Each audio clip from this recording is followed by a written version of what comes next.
কলটা হইতেছে এই জায়গাটায়। এটা মনে একটা দোকান না? জি। এখানে মানে কি পাওয়া যায়? আমার এখানে আপনার এই যে দুপুরের খাবার পাওয়া যায়, অথবা আপনার ওই যে ব্যাগ রাখার। হ্যাঁ, ব্যাগ রাখার। আচ্ছা, এই দোকানটা হইতেছে মানে এই যে কলটা যে দেখালাম আপনাকে, এই দোকানটা হইতেছে ধরেন আমাদের রূপসী ঝর্ণা যাওয়ার আগে একেবারে রেল লাইন যেটা আছে এইখানে আপনার ব্যাগটাকে রাখা যায় এবং খাবারের মানে খাবার খাওয়ারও ব্যবস্থা আছে এই জায়গায়। অর্ডারও নিয়ে রাখে আগে থেকে, আপনার অর্ডার দিয়ে গেলেন, ঝর্ণাতে গোসল করে আসে এখানে খাইয়া ফ্রেশ হয়ে তারপর চলে গেলেন। বিষয়টা এরকম আর কি। কলের এই সিস্টেমটা, ফিল্টারিং সিস্টেমটা আমার কাছে দুর্দান্ত লাগছে, একদম চমৎকার একটা অবস্থা। এই যে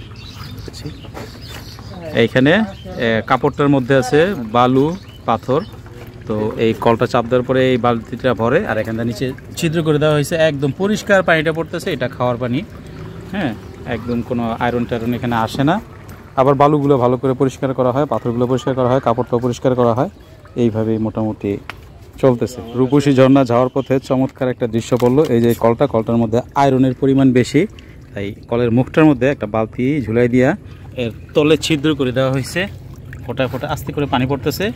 আর এই আস্তে করে পানি পড়ার কারণ হইতেছে এখানে বালি, তারপর পাথর, কয়লা দেওয়া হয়েছে না? কয়লা দিনে। আচ্ছা, বালি পাথর এগুলো দিয়ে পানিটার আয়রনটাকে ফিল্টার করা হইতেছে, যে কাপড় দিয়ে রাখা হয়েছে। এই দেখেন একটু তেল তেল দেখা যায়। দুর্দান্ত একটা বুদ্ধি খাটাইছেন আপনারা, চমৎকার। এই যে দেখেন কতটা ফ্রেশ পানি পড়তেছে, দেখছেন? এটা খাওয়ার জন্য না? জি, খাওয়ার জন্য এই কাজটা করা হইতেছে। আপনাদের এই বুদ্ধিটা না আমার কাছে চমৎকার লাগছে। এত জায়গায় গেছি, এটাকে আমি কখনো অ্যাপ্লাই করতে দিই না, মানে এরকমভাবে করতে দেখি নাই। অন্যভাবে তারা করছে, কেউ বালতি কলসের উপর কলস দিয়ে করছে, এটা সুন্দর একেবারে জায়গার মধ্যে ফিল্টার হয়ে যেতেছে। হ্যাঁ, এটা কি বদলান না কেন এই বালিগুলো? বালি বদলান লাগে।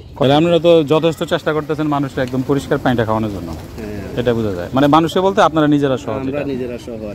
আর আমি কাস্টমার যারা খাইতে আসে ওনাদেরকে ফিল্টার করা পানিগুলো না, অনেক মিনারেল ওয়াটার কিনা লাগে। অনেক ভালো একটা বুদ্ধি খাটাইছেন।